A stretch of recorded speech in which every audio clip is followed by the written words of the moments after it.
Welcome everyone to another edition of Play It Through, and on this edition it's Cool World, brought to us by Ocean. Cool World, based on the 1992 film of the same name, starred Brad Pitt as well as Kim Basinger.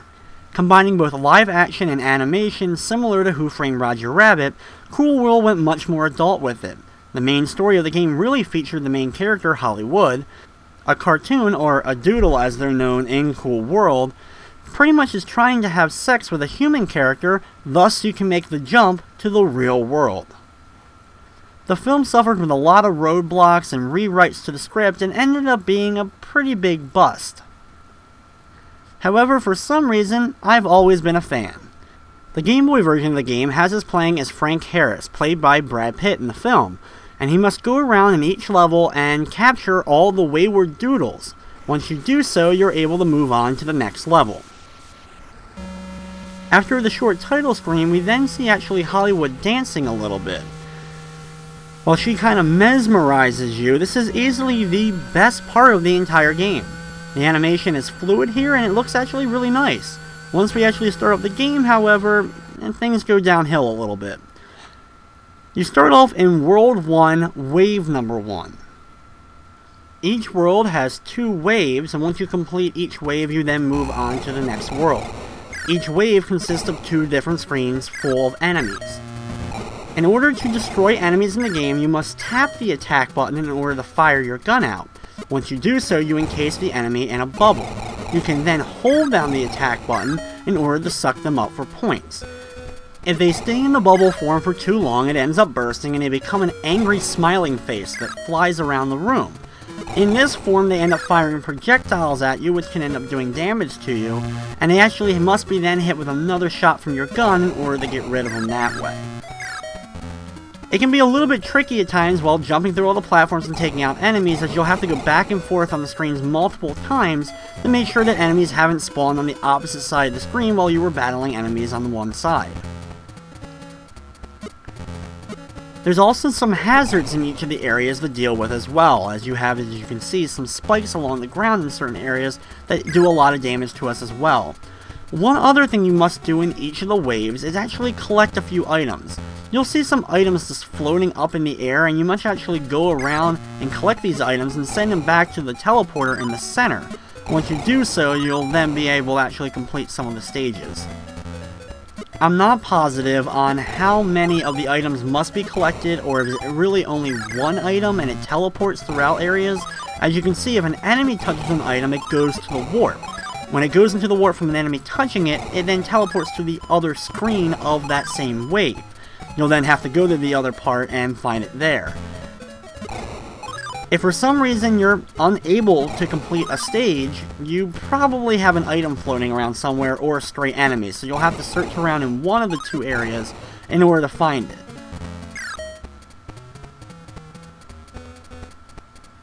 The game is by no means a complex one, but going in having no idea what you're doing, it'll take some time before you're actually able to figure out what you're even supposed to do.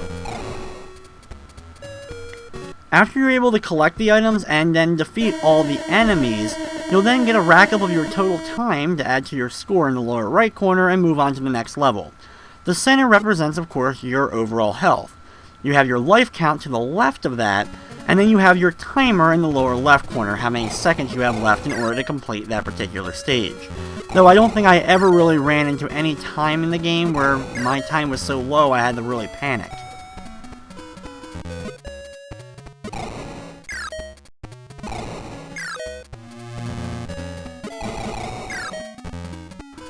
All the different enemies in the game do have a little bit different patterns. Sometimes they'll walk a few steps and then turn around, and some jump, and some just like to walk straight into you.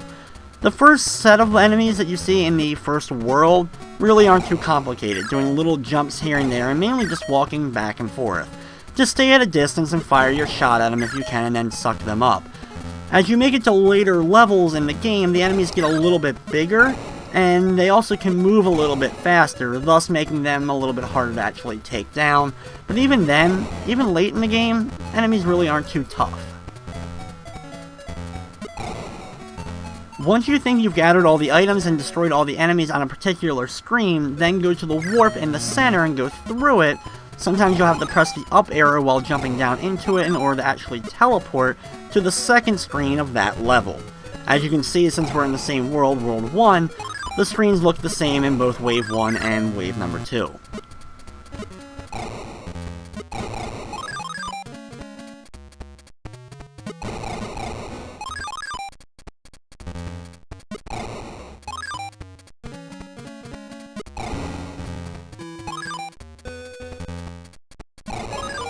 This room is basically a big circle, as you can see with all the staircases leading in, well, a circle around the room, so you have an easier time to just collect all the enemies in that circle pattern, and then keep going around and around, defeating all the enemies as you go.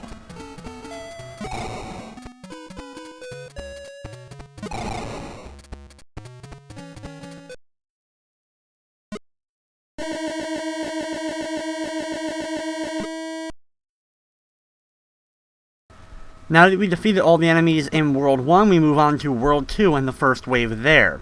When we make it to a new wave and a new world, you can see that this time around there's new enemies, as well as the backgrounds and all change.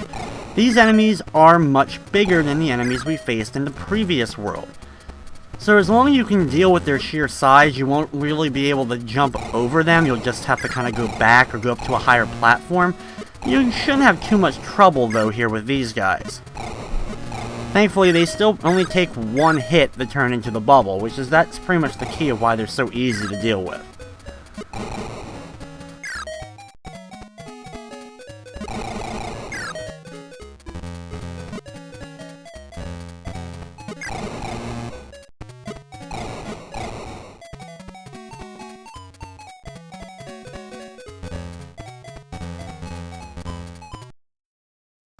Here we're going to go through the portal to go to the second screen of wave number 1, and as you can see, this one takes place inside of a building, similar to the second screen of the first world's waves. The same enemies though, it's basically 3 floors here to deal with, and they're pretty flat overall, so this gives you a good opportunity to hit enemies from distances. The only thing is, if you do hit an enemy from a far distance, just be sure you're able to get to them and actually suck them up before they turn into that weird floating head.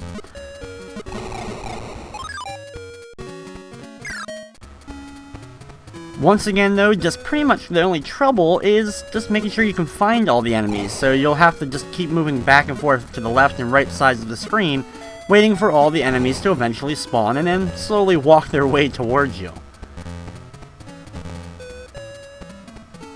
The hardest thing though is once you've defeated all the enemies and for some reason the level doesn't end, like unfortunately here for me it didn't end when I defeated the last enemy, that means I obviously missed something on the previous screen. In the case here, I ended up missing this bouncing fruit on the far right side.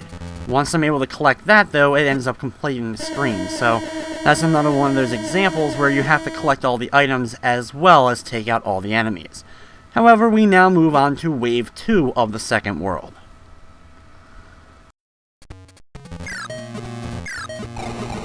As you can see, the layout for the second wave here is a little bit different. There's a big elevator in the middle and some spikes at the bottom of that elevator, so be very careful that you don't accidentally walk into them when trying to shoot at some of these enemies.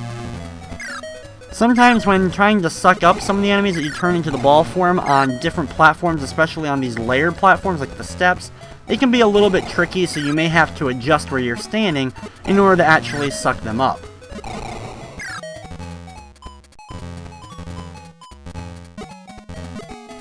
One thing about this game though, there really isn't like a strategy you can really put forth to take out all the enemies, since when you take out one enemy, they're going to spawn randomly somewhere else, so I really never found like the best places to stand to get like a whole group of enemies, then move to another spot and get another whole group. I kind of always have to be traveling around, doing my best to take out all the enemies.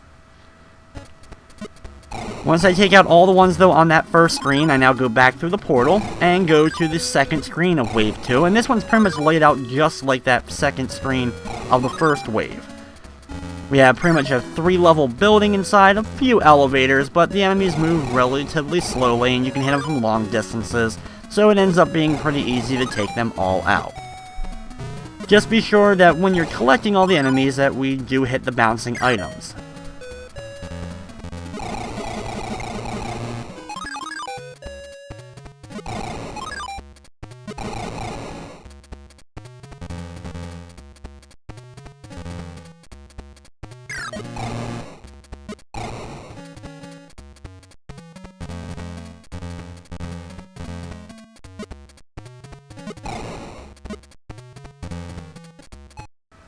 Thankfully, I'm able to find all the enemies this time around without going back to the first screen, rack up my time, and now I move on to world number 3 in the first wave of World 3. In World 3, you can see it's kind of a pipe layout, similar to the first world. There is new enemies here once again, and this time around though, they are a lot quicker to deal with. They move a lot faster, which can be a little bit of a pain at first. They also seem to jump pretty high, so they can sometimes jump over your shots, especially on little slopes. One thing to also remember that I didn't mention earlier was with the bubbles, you don't necessarily have to suck them up to get rid of them, that's just the quick way. You actually can jump on them and bounce on them, and they'll pop eventually as well. But that takes a little bit more time, and you run the risk, of course, of them turning into the weird faces.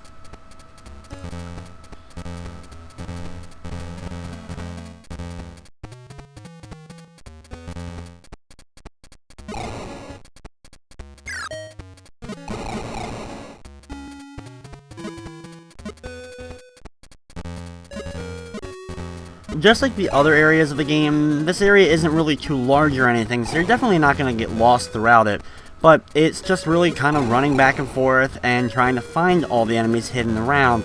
The key thing though here is when you're moving around though, since the enemies do move a little bit faster this time around, that you don't accidentally run into them when the screen starts to scroll by and they kind of sneak up on you. On the second screen, you're once again inside of a building. This time it looks more of like a retro arcade type deal going on.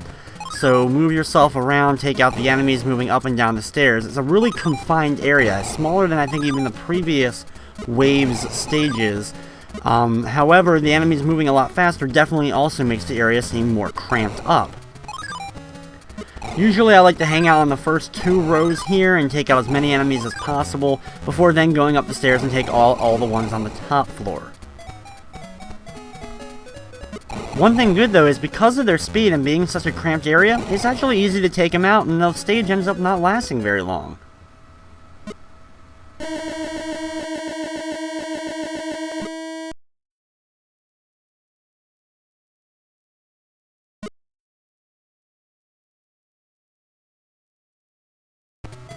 Here we go with wave number 2 of world number 3, and this time around we have an elevator on the left side and some more pipes to jump to.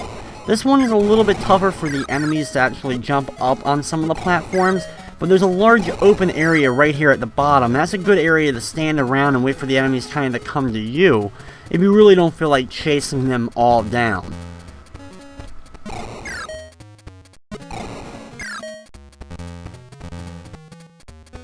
Once I run out of enemies on the bottom left side, then it's time to finally move up to the upper platforms and start taking out the higher up enemies.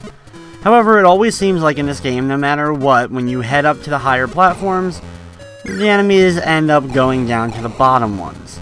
They also like to get into the lower right corner sometimes of this stage, so you may have to travel over there to take out 1 or 2.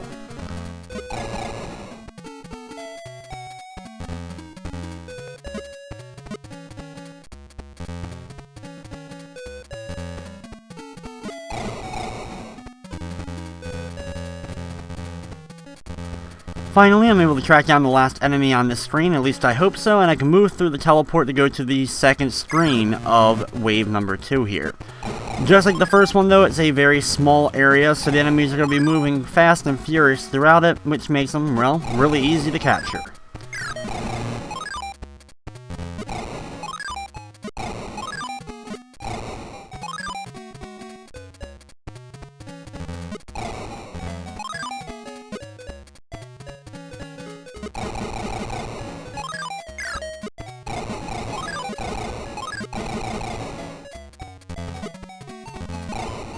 Since it's pretty much the exact same format of a stage as the first waves, it's really kind of just boring to go through it again, but once we defeat all the enemies, we move on to world number 4, which is the final world of the game.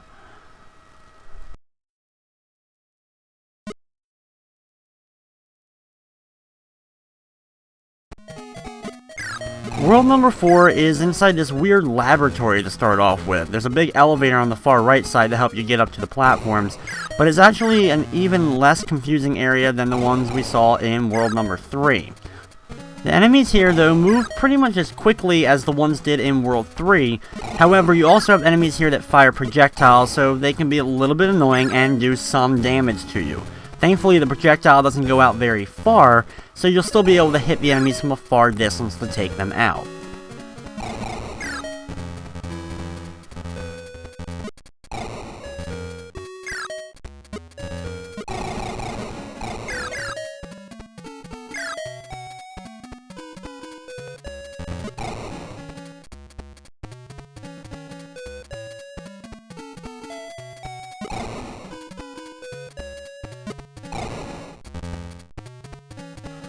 Once you're able to take out all the enemies though, head up into the middle area and go through the teleport to the second screen of the wave.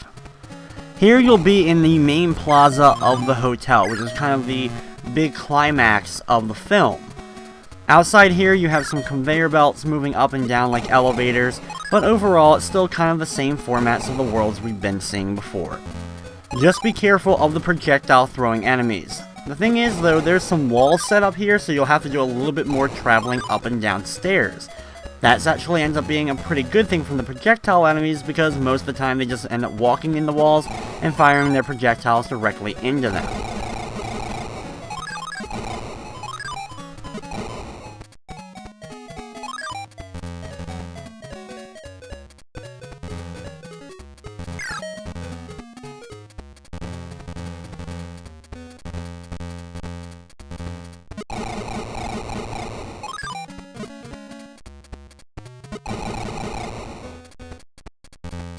Enemies sometimes can kind of get stuck in areas during the stage, which can get somewhat annoying, but thankfully we're able to take them out and move on to the second wave.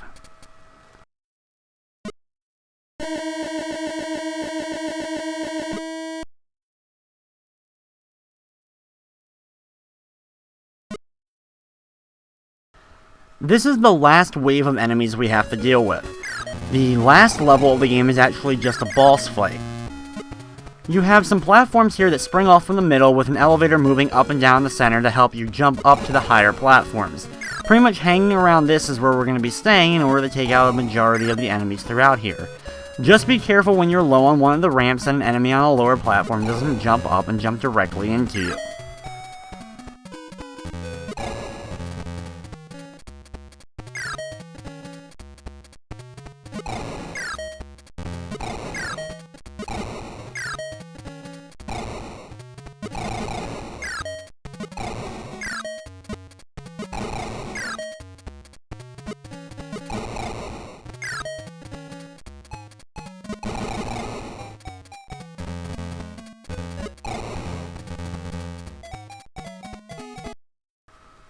There's nothing really too tough with the area, and then move on to the second screen.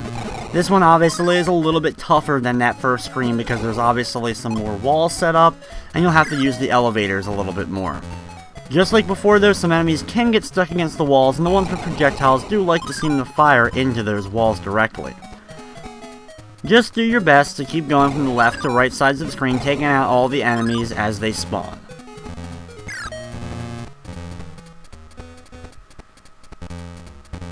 Also, of course, be sure that when you travel on the far left or right side that you do get the floating fruits that are bouncing up and down so that you're able to complete the level once you've taken out all the enemies.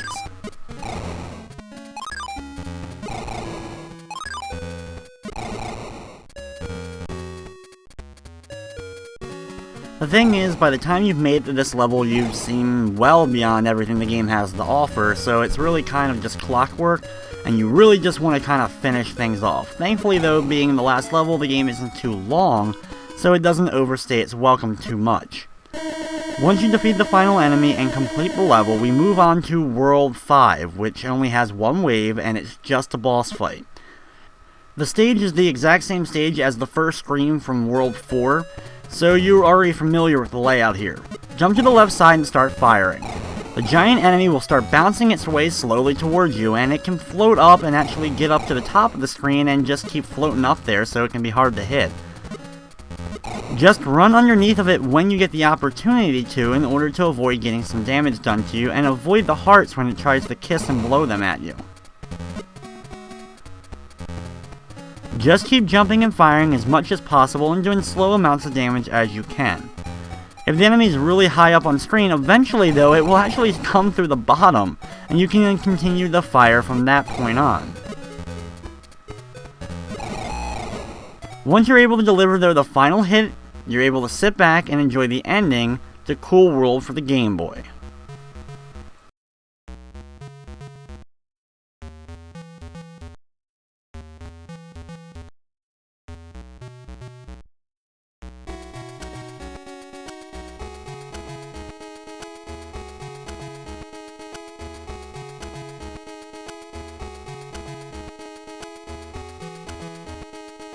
So there you have the ending to Cool World. It's just a single picture ending that slowly scrolled in, and then you have the credits, which also slowly scroll by.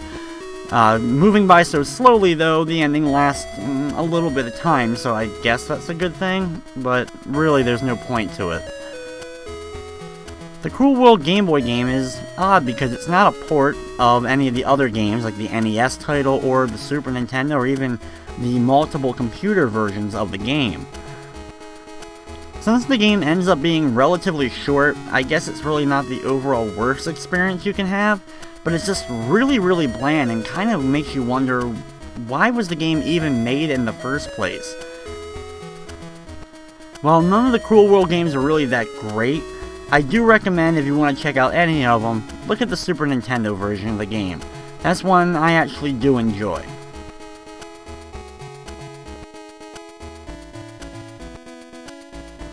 But with that, that's going to wrap up this edition of Play It Through. I'd like to thank you for watching, and of course, I hope you enjoyed.